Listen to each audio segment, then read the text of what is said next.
Exercise 12 dia minta kita sketch. Dia minta kita sketch ellipse. Equation dia adalah 9x kuasa 2 tambah 16y kuasa 2 tolak 54x tolak 64y tambah 1 sama dengan 0. Okay. Jadi untuk step yang pertama kita nak standard equation. Untuk standard equation kita kena buat completing the square. Dan saya rasa awak pun dah expert 9x kuasa 2. Saya himpunkan dulu x dan y. Okay. Kemudian untuk completing the square kita kena pastikan kita punya coefficient of x square mesti 1. So what I do is factorize 9. So dalam dia akan dapat x square minus 6x. Secara berasingan x dengan y. Yang ini 16 lah.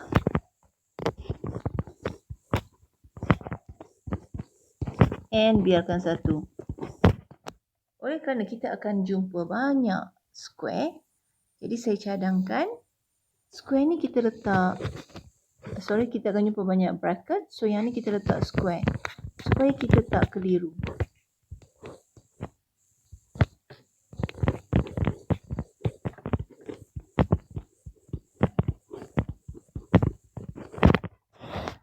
Kemudian kita boleh mula untuk buat completing the square. Completing the square kita guna round bracket. So x square minus 6x kita akan dapat x minus 3 square. Bila x minus 3 square kita akan dapat x square minus 6x plus 9. So 9 ni lebih berbanding dengan yang asal ni.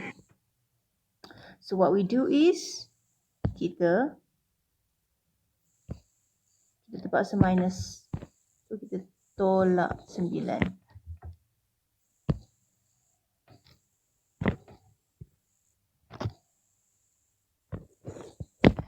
Macam tu. Begitu juga dengan y. Kita akan dapat y minus 2 and then minus 2 square is 4 and plus 1 equals to 0. So minus 4 tu memang kita terpaksa adakan sebab kita nak dia dalam complete square. Kalau tidak, dia dah tak sama dengan y square minus 4y. Okay, perhatikan betul-betul yang tu, do not get confused. Jadi seterusnya kita teruskan.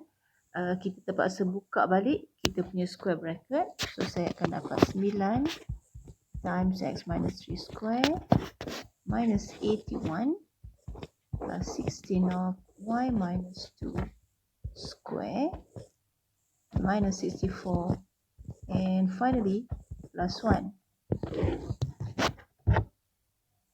Seterusnya kita pindahkan semua constant ke sebelah kanan.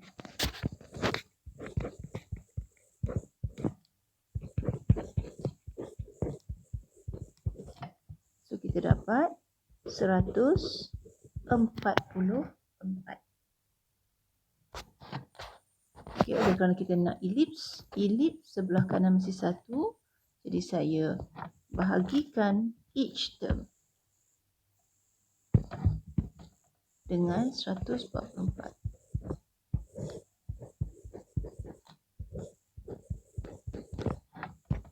Okay, maknanya hasil dia kita dapat x minus 3 square over 16 plus y minus 2 square over 9 equals to 1. So sekarang kita dah dapat dah bentuk standard untuk ellipse. Daripada bentuk standard ellipse ni kita nampak center adalah 3, 2. Okay. Sekarang saya nak lukis elips.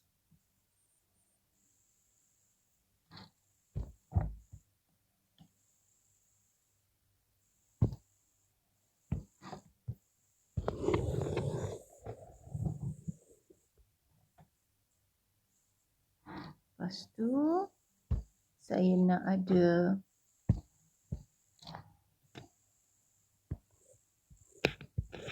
axis of symmetry. Perhatikan, saya lukis menggunakan horizontal ellipse. Sebab apa? Sebab awak perhatikan di sini, yang di bawah X ni 16. Okay, yang di bawah X tu 16. Maknanya dia akan selari dengan paksi X. Paksi simetri major dia akan selari dengan paksi X. Hilang 16 tu. Saya tulis mula. Okay. Seterusnya, kita akan tandakan benda-benda yang penting. Yang pertama sekali, saya nak tanda center. Center dia adalah 3, 2. Dan saya tahu bahawa jarak di antara center dengan vertex bernilai sebanyak, tengok ini yang selari dengan paksi X. So saya akan tengok pada dekat X ni. So 16 maksudnya jarak dia adalah 4. Okay, sebab apa? 4 square dapat 16. Manakala jarak di antara center dengan vertex yang berada pada minor axis of symmetry pula akan bergantung kepada Y, sebab paksi simetri ni selari dengan Y. So kita perhatikan dekat Y ni 9. It means that nilai dia adalah 3.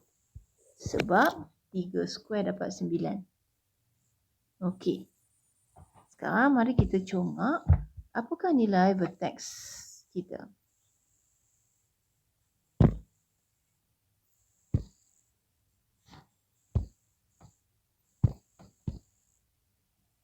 Okey. Katakan saya ambil yang ni dulu Katakan saya letak vertex yang pertama. Jadi vertex ni di atas garis ni setiap titik nilai Y dia adalah sentiasa tetap, iaitu 2. So ada 2. Kemudian nilai X dia memandangkan jarak di antara center dengan vertex V1. Jarak dia dah diberi oleh equation tadi, iaitu 4. Maknanya vertex koordinatnya adalah 7, 2. Kemudian V2 pula sama juga, memandangkan paksi simetri ini adalah horizontal, maka nilai Y dia akan sentiasa tetap. Dalam kes ni nilai Y dia is always 2. And kita tengok pula untuk paksi X memandangkan jarak di antara center dengan vertex yang kedua ni adalah simetri dengan center dengan V1, maka jaraknya juga 4. Apabila 4 ke kiri, kita akan dapat negatif 1. Kita ada negatif 1, 2. Seterusnya, kita tengok vertex kita yang ketiga. Vertex kita yang ketiga berada di atas paksi simetri yang selari dengan paksi Y. Okay. Maksudnya, nilai X dia akan sentiasa tetap. Dalam kes ni, nilai X dia 3. Dan nilai Y dia akan bertambah 3 menjadi 5. So, 3, 5. Di bahagian bawah, sama juga. Nilai X, koordinat X untuk V3 akan sama. Iaitu 3. Tetapi untuk nilai Y dia akan berkurang sebanyak 3 sebab jarak antara center dengan vertex diwakili oleh nilai 3 berdasarkan standard equation tadi. Jadi kita akan dapat koordinat untuk V3 adalah 3, -1. So kita dah selesai benda-benda basic yang patut kita letak pada elips. Dan yang paling penting sekali, titik fokus. Titik fokus terletak pada paksi major.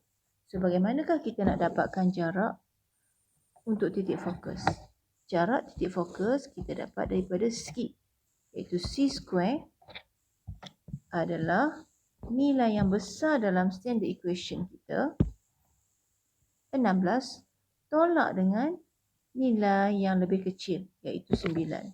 So, C square adalah ambil saja daripada equation tu 16 minus 9. That is 7. So, C is square root of 7. So, sekarang bolehlah kita calculate F. Let's say this is F1 and this is F2. Jadi sama juga case ya, untuk koordinat. Memandangkan dia berada di atas major axis, maka major axis ni horizontal. Jadi nilai Y dia sentiasa tetap, iaitu 2. Yang berubah adalah nilai X. So, memandangkan jarak di antara center dengan F2 adalah 7, maka memadai awak tulis 3 tambah 7. Dan yang di sebelah kiri dia akan jadi 3 tolak 7, koma 2. So sekarang hampir selesai. Ada satu lagi tanda ataupun perkara yang penting yang kita belum letak, iaitu paksi X dan paksi Y. Jadi perhatikan di sini kita ada -1, 3 tolak 7, 3 dan 3 tambah 7. So, di manakah paksi Y akan berada? Jika anda tak pasti dengan 3 tolak 7, awak boleh tekan kalkulator 3 tolak 7. Nilainya adalah 0.35. Okay, 3 tolak 7 tu adalah 0.35. Sebabnya nilai dia adalah positif. Ini membawa maksud paksi X berkemungkinan berada di antara -1 dengan 0.35. Sebab paksi X nilai dia, paksi Y nilai dia mestilah pada X sama dengan 0. So, sebabkan kita sketch, kita tak perlu tepat. Kita akan letakkan secara anggaran saja. Paksi Y berada di situ. Manakala paksi X pula, awak perhatikan V3, nilai Y dia -1 dan center nilai Y dia 2. It means that most probably paksi X berada di antara -1 dengan 2. Jadi kita just ambil saja, kita just anggar saja. So ambil pembaris dan gariskan di antara V3 dengan C. Okay. Maka inilah paksi X. Okay. So, sekarang lengkaplah kita menjawab soalan exercise 12. Okay. Thank you.